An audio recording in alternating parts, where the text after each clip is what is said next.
I just got back from the movies and I'm sitting here more disappointed than any girl who's ever given me a chance. I watched The Strangers Chapter 1 and oh, woo-wee. Was that a snooze fest? Like, I actually think I would sleep better to that movie than I would to whale noises. It's actually crazy. I feel like this movie's so bad that I wouldn't even play it for free on hotel TVs. Motel TVs. I've watched all three now of the Strangers movies, and the first two, Strangers Prey at Night, was meh from what I can remember. It's a very forgettable movie. But The Strangers, the 2008 version, the first Strangers home invasion movie, it was actually good. There's that infamous line from the first movie, because you were home, when they ask why they're doing this.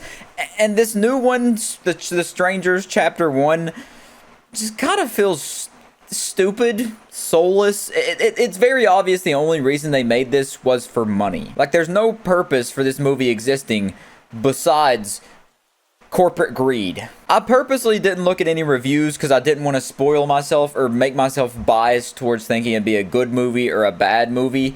And it's bad. The characters are forgettable. I don't even remember their names. I think the girl's name was Maya, and the dude's name might have been Adam. I don't fucking know. But they're both just forgettable throwaway characters. Like, you're supposed to be rooting for them, but I found myself rooting on the strangers. The ones who were trying to kill them. The bad guys. Because the main characters are just so forgettable. There's that whole shtick they do in this movie of them going to like a small town and all the people in town act weird toward outsiders. I'm going to go through the trailer here so it's not just me rambling the whole time.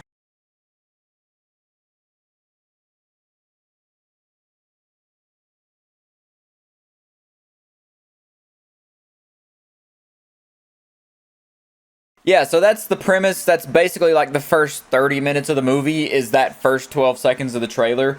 Useless footage of them going to enjoy their 5-year anniversary of dating each other, and they end up having to stop in a small town because the dude says he's hungry, and then some tomfoolery happens. Their car breaks down, they have to end up staying in the town, which leads them to this very, very not ominous looking log cabin out in the middle of bumfuck nowhere where bears probably take shits. This is like a bear's restroom is where this cabin is located. Which just so happens to be the perfect setup and the perfect environment for what this kind of movie is. A home invasion movie. Because there's literally nothing and no one around there to help them. They're literally in enemy territory. And it's everyone against them. And yet they don't give the people who are supposed to be the underdogs any redeeming qualities that make their struggle or their fight to stay alive actually worth watching. I mean, this genuinely feels like the most nothing burger movie I've ever seen. It's like you go to a world famous burger joint and that's supposed to have the best burgers ever that'll make your taste buds have an orgasm and cause your penis to explode. And then you go to take a bite of the burger and whoops, they forgot the burger. It's just 2 buns and you're left wondering why you even came here in the first place. Do you hear that? Hear what? The silence. It's nice.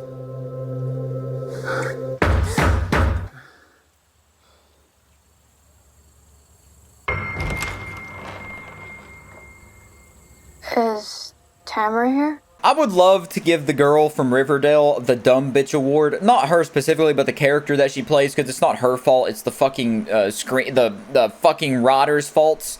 The director and shit for writing such a terrible character. But definitely give her character the dumb bitch award, and then give the dude the dumbass boyfriend award. And then the strangers, they're not even that scary. The first Strangers movie actually feels like something that could happen in real life, like that whole based on true events, even though it's not actually based on real events. This movie does the same thing. But this doesn't feel realistic. Like, what are the odds that you're gonna go on a road trip for your 5-year anniversary, break down in a small town, have to stay the night in some random ass Airbnb, and then be terrorized by people that live in this town and love murdering people? Because they killed someone in the cold open too. So they just do this to people that stay in this Airbnb, it seems like. This Airbnb is like a setup for the strangers to come in and kill people, to satiate their bloodthirst or whatever the hell it is. But the first movie just feels like it could actually happen, which is what makes it scary. And then you take that whole scary aspect out, and then what are you left with? Because there was like this 3-year-old kid that was in the movie theater when I was watching it, and whenever they walked in, I was like, what kind of parent would bring their 3-year-old child to a movie like this? Realistically, the kid was probably more like 6. But honestly, I thought it was going to be annoying having a kid in there, but it was honestly the most enjoyable part, and really the only reason why I didn't walk out of this movie. I remember there was a part here where the people finally start terrorizing them, like over halfway into the movie is where the action really starts. And then the dude with the axe busts through the door. It's not this scene, but they don't actually show the real scene in the trailer here.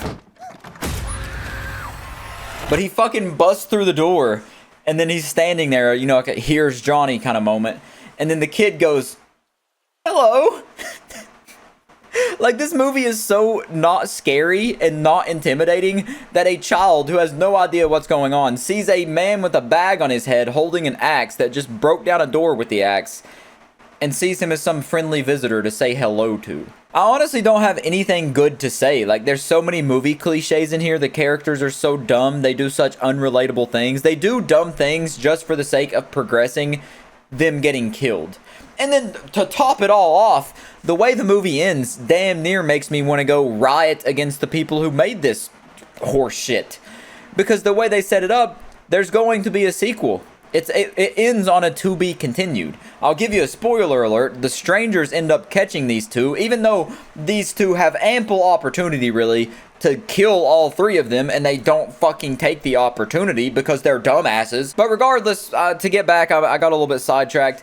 The movie ends by these two being tied up in chairs together, and they have a little sweet moment where he asks her to marry him, and then he gets stabbed by the big old butcher knife that one of the people use, and they kick his chair over. He presumably dies on the floor, and they do the same thing to her. They stab her, kick her over, and then whoa, the cops show up because she called the cops earlier, and I guess they tracked her location or something.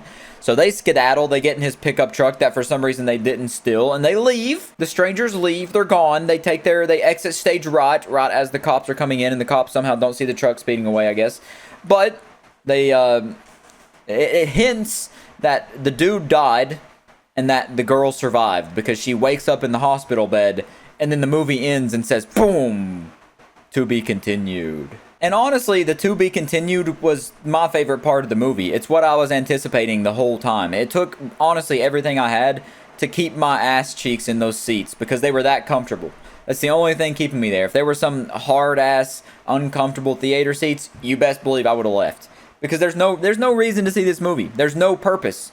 It shouldn't exist. You could literally just watch Ice Spice twerking video compilations for an hour and a half, and that would be a much more productive use of your time than going to see this movie. It unfortunately falls under the same category as all recent horror movies, it seems like. They're just not... just... bleh. They're just... nothing's there. But other than that, I'll just catch you in the next one.